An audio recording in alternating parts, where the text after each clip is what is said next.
An older woman, well past childbearing years, went to a walk-in clinic where she was seen by a young, new doctor.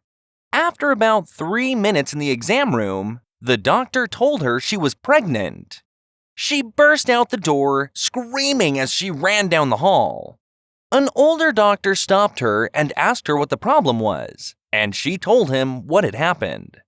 After hearing her out, he sat her down in another exam room and marched back to where the first doctor was.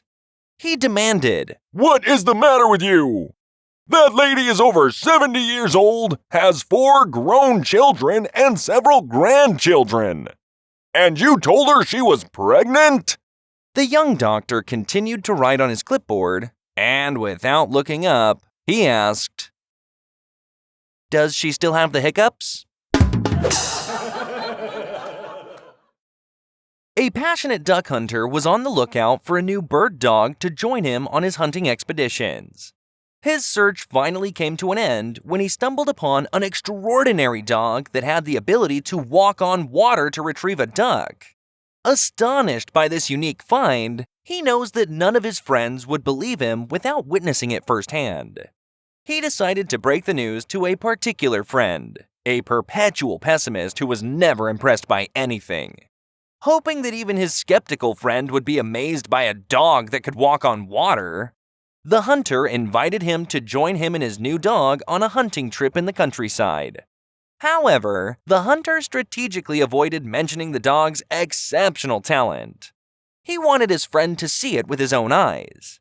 The 2 men and the dog arrived at a prime hunting lake and set themselves up along the shore. As they waited, a flock of ducks flew overhead. The men fired their shots, and a duck plummeted into the water. The dog immediately sprang into action and leaped into the water. But instead of sinking, it walked across the surface to retrieve the bird, barely getting his paws wet. Each time a duck fell, the dog miraculously walked across the water's surface to retrieve it. The pessimist observed every detail intently, but remained silent. Finally, on the drive home, the hunter nonchalantly asked his friend, "So, did you notice anything out of the ordinary about my new dog?" "I certainly did," replied the pessimist with a sigh. "He can't swim." 3 spies are captured by a terrorist group, a Frenchman, a German, and an Italian. The captors first take the French spy in for interrogation. They tie his hands behind a chair and torture him for 2 hours before he spills the beans. The captors throw him back into the cell and drag the German out for his interrogation. As before, they tie his hands behind the chair and begin torturing him. The German resists for 4 hours before finally giving in. The captors throw him back into the cell and then drag the Italian out. They tie his hands behind the chair and begin torturing him. 4 hours pass, then 8, then 16. Even 24 hours later, the interrogators have not been able to get a word out of the Italian. Frustrated, they throw him back into the cell. Impressed by the Italian's resistance, the other 2 spies ask him, "How did you manage to keep quiet for so long?" The Italian responds, "Oh, I wanted to talk, but I just couldn't move my hands." A blonde gets a new job cutting down trees. On the first day, her boss hands her a chainsaw and says, "Now go into that forest and cut down as many trees as possible. Please be careful and remember that the minimum is 6 trees a day." The blonde goes into the forest and begins cutting down trees. But by the end of the day, she only manages to cut down 4 trees. Her boss decides to give her another chance, but the next day, she only manages to cut down 3 trees. Her boss decides to give her one last chance, but on the 3rd day, she only cuts down 2 trees. As she finishes work, her boss calls her over and says, "You must be doing something wrong, so watch how I do it, then I'll give you one more chance. But if you still can't cut down 6 trees a day, you're fired." He positions himself in front of a tree and starts up the chainsaw. The blonde gets a confused look on her face and says, "What's that noise?" A woman in her 40s goes to a plastic surgeon for a facelift. The surgeon tells her about a new procedure called the knob. A small knob is placed on the back of a patient's head and can be turned to tighten up their skin to produce the effect of a new facelift. Of course, the woman wants the knob. Over the years, the woman tightens the knob, and the effects are wonderful. The woman remains young-looking and vibrant. After 15 years, the woman returns to the surgeon with two problems. "All these years, everything has been working just fine," the woman tells the surgeon. "I've had to turn the knob many times, and I've always loved the results. But now I've developed two annoying problems. First, I have these terrible bags under my eyes, and the knob won't get rid of them." The doctor looks at her closely and says, "Those aren't bags, ma'am. Those are your breasts." She replies, "Well, I guess there's no point in asking about the goatee." A priest goes to the barber for a haircut. When the barber has finished, the priest asks how much he owes. All free, my friend. I consider it a service to God, replies the barber. The priest thanks the barber and leaves. The next morning, when the barber arrives at the shop, there's a Bible, flowers, and a thank you note from the priest on the doorstep.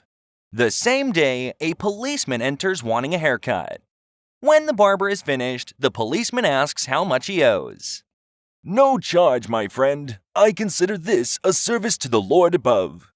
The policeman thanks the barber and leaves. The next day, when the barber arrives at the shop, there's a box of donuts and a thank you note from the policeman on the doorstep. In the afternoon, a lawyer comes in for a haircut.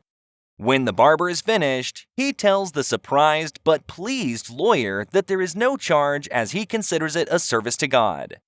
When the barber arrives at the shop the next day, he sees on his doorstep a long line of lawyers waiting for haircuts. An 85-year-old couple, having been married almost 60 years, dies in a car crash. They had been in good health for the last 10 years, mainly due to her interest in health, food, and exercise. When they reach the pearly gates, St. Peter takes them to their mansion. It is decked out with a beautiful kitchen, master bath suite, and jacuzzi. As they ooh and ah, the old man asks St. Peter how much all this was going to cost. It's free, St. Peter replies. This is heaven. Next, they go out back to survey the championship golf course that the home backs up to. They will have golfing privileges every day, and each week the course changes to a new one representing the great golf courses found on Earth. The old man asks, "What are the green fees?" St. Peter replies, This is heaven. You can play for free. Next, they go to the clubhouse and see a lavish buffet lunch with all the cuisines of the world laid out. "How much is it to eat here?" asks the old man. Don't you understand yet? This is heaven. Everything is free. St. Peter replies with some exasperation. "Well, where are the low-fat and low-cholesterol tables?" the old man asks timidly. St. Peter answers, That's the best part. You can eat as much as you like, whatever you like. You will never get fat, and you will never get sick. This is heaven. With that, the old man erupts into a fit of anger, throwing down his hat and stomping on it, shrieking wildly. St. Peter and his wife both try to calm him down, asking him what was wrong. The old man looks at his wife and says, "This is all your fault! If it weren't for your blasted bran muffins, I could have been here 10 years ago!" As a butcher is shoeing a dog from his shop, he sees a $20 bill and a note in his mouth reading 5 lamb chops, please. Amazed, he takes the money, puts a bag of chops in the dog's mouth, and quickly closes the shop. He follows the dog and watches him wait for a green light, look both ways, and trot across the road to a bus stop.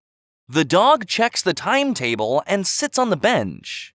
When a bus arrives, he walks around to the front and looks at the number, then boards the bus. The butcher follows, dumbstruck. As the bus travels out into the suburbs, the dog takes in the scenery.